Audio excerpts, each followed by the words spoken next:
Assalamualaikum warahmatullahi wabarakatuh. Nama saya Bahrul Malfiuta dari kelas 2 KLA asal SMK Negeri 3 Malang. Di sini saya akan menjelaskan singkat tentang limbah. Limbah adalah suatu buangan yang dihasilkan dari suatu proses produksi baik industri maupun domestik, di mana banyak masyarakat mungkin. Di sanalah berbagai jenis limbah akan dihasilkan.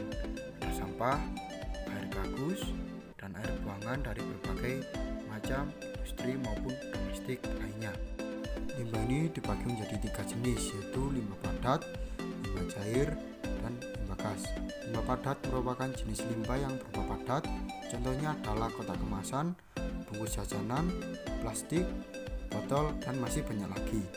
Lalu limbah cair adalah jenis limbah yang memiliki berupa zat cair, misalnya air cucian, air hujan, rembesan AC, dan air sabun. Dan limbah gas merupakan jenis limbah yang berbentuk gas, contohnya adalah CO2 dan masih banyak lagi. Akan tetapi yang akan menjadi topik utama saya adalah limbah padat. Limbah padat adalah sisa aktivitas manusia yang bersifat padat, terdiri atas zat organik dan zat anorganik yang dianggap tidak berguna lagi dan harus dikelola agar tidak membahayakan lingkungan. Limbah padat ini banyak sekali jenisnya, akan tetapi dikelompokkan menjadi 2, yaitu anorganik dan organik. Sampah organik adalah sampah yang berasal dari sisa makhluk hidup yang mudah terurai secara alami tanpa proses campur tangan manusia untuk dapat terurai. Sampah organik sendiri juga bisa disebut dengan sampah basah. Sampah organik dihasilkan dari kegiatan rumah tangga seperti proses memasak, pertanian, kotoran hewan, dan sebagainya. Contohnya adalah kulit apel, kulit pisang, daun kering, dan masih banyak lagi. Sampah anorganik adalah sampah yang tidak dapat diuraikan, jikalau bisa membutuhkan waktu yang sangat lama, dari ratusan hingga jutaan tahun lamanya, sehingga kalau sampai jumlah sampah tersebut menumpuk dalam tanah, maka akan mengakibatkan pencemaran tanah dan mungkin lingkungan di sekitar. Contoh sampah anorganik diantaranya adalah plastik, wadah pembungkus makanan, styrofoam, plastik mainan, botol, gelas minuman, dan masih banyak lagi. Namun semua ini bisa dimanfaatkan sebagai bahan untuk membuat kerajinan tangan. Contohnya adalah kursi, meja, dan lain-lain. Terdapat pula metode untuk penanganan limbah padat. Yang pertama adalah daur ulang atau disebut dengan 3R. 3R adalah upaya meliputi kegiatan mengurangi atau bisa disebut dengan reduce, menggunakan kembali reuse, dan mendaur ulang sampah, recycle yang nantinya akan dijadikan produk baru yang lebih bermanfaat. Tujuan dari 3R ini adalah untuk mengurangi volume sampah yang akan nantinya dikirimkan ke TPA agar untuk memudahkan proses selanjutnya dalam penanganan limbah padat. Metode selanjutnya adalah pengomposan. Metode ini dilakukan jika sampah atau limbah yang dihasilkan mengandung organik yang sangat tinggi.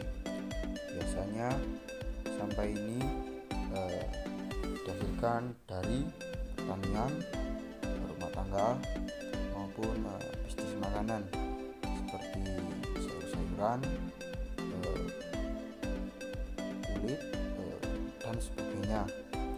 Selanjutnya adalah proses atau metode insinerasi, yaitu adalah proses pembakaran sampah atau limbah padat yang tadinya tidak bisa diulang maupun dikompos menggunakan suatu alat yang disebut dengan insinerator. Kelebihan dari proses insinerasi ini adalah volume sampah berkurang sangat banyak hingga mencapai 90%. Selain itu, proses ini menghasilkan panas yang dapat dimanfaatkan untuk menghasilkan listrik maupun pemanas ruangan. Jika metode pertama tidak berhasil, menggunakan metode selanjutnya, yaitu sanitary landfill atau penimbunan tertutup dan penimbunan terbuka, yang nantinya akan menghasilkan gas metan dan dapat digunakan untuk menghasilkan sebuah listrik. Dengan metode penanganan limbah tadi, diharapkan masyarakat agar menciptakan produk-produk yang bermanfaat dan inovatif seperti kursi dari plastik dan sebagainya. Oleh karena itu, dengan menggunakan metode daur ulang, saya akan membuat satu produk yang mungkin jarang orang mengenalnya, yaitu pembuatan bubuk kopi atau kopi yang menggunakan biji alpukat sebagai bahan utamanya. Selain buahnya yang akan bermanfaat, biji alpukat juga mempunyai banyak manfaat bagi tubuh. Bahkan dikatakan biji alpukat mempunyai kandungan antioksidan yang tinggi, yaitu sebanyak 70%. Kandungan serat, minyak alami, vitamin dan mineral yang ada di dalamnya sangat berguna untuk memperbaiki pencernaan, mengurangi peradangan, hingga mampu mencegah perkembangan sel kanker di dalam tubuh. Kalian penasaran kan bagaimana cara membuatnya? Tapi sebelum itu, siapkan alat dan bahan sebagai berikut. Pertama-tama, kupas biji alpukat dan juga jahe, lalu potong kecil-kecil seperti ini. Selanjutnya, sangrai hingga berwarna hitam. Setelah itu, blender hingga halus. Untuk memaksimalkan hasil, gunakan saringan agar bubuk kopi lebih halus lagi. Bubuk kopi pun siap diseduh dan dinikmati.